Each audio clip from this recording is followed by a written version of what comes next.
تنصروا الله ينصركم ويثبت أقدامكم.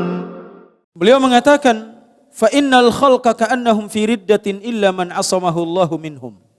Seakan-akan manusia itu di zaman beliau pada saat itu fi riddah, sudah murtad, artinya saking kuatnya fitnah yang terjadi di zaman itu. Di zaman beliau.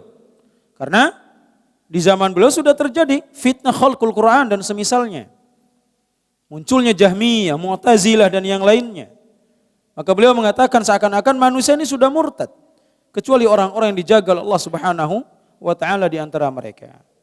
Inilah ayat ikhwah rahimani wa rahimakumullah.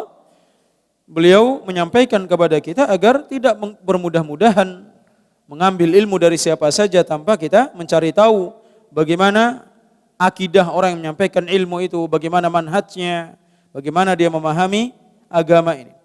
Kemudian beliau menyebutkan beberapa contoh tokoh-tokoh yang sesat dan menyesatkan, bahkan dihukumi kufur oleh para ulama. Dedengkot-dedengkotnya. Orang-orang yang memiliki penyimpangan dalam beragama. Sekalipun pada saat itu, banyak orang-orang yang memuji mereka ini.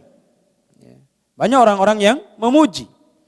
Dan demikianlah fitnah di setiap zaman pasti ada. Orang-orang yang mengajak kepada kesesatan, terkadang dengan retorika dan semisalnya, dikagumi. Kemudian apa yang terjadi? Banyak pengikutnya, dipuji, disanjung.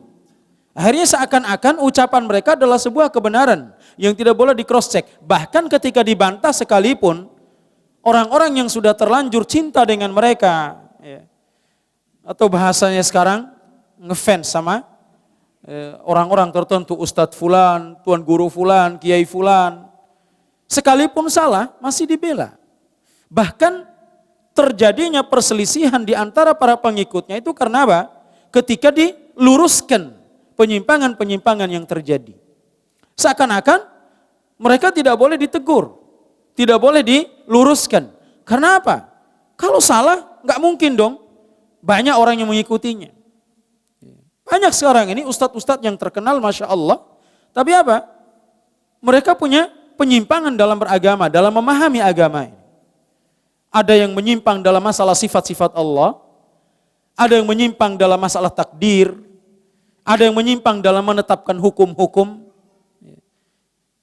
Dan hampir kita semua tahu tentang bagaimana ada orang-orang yang menebarkan syubhat tentang halalnya musik. Ini hukum, penetapan hukum.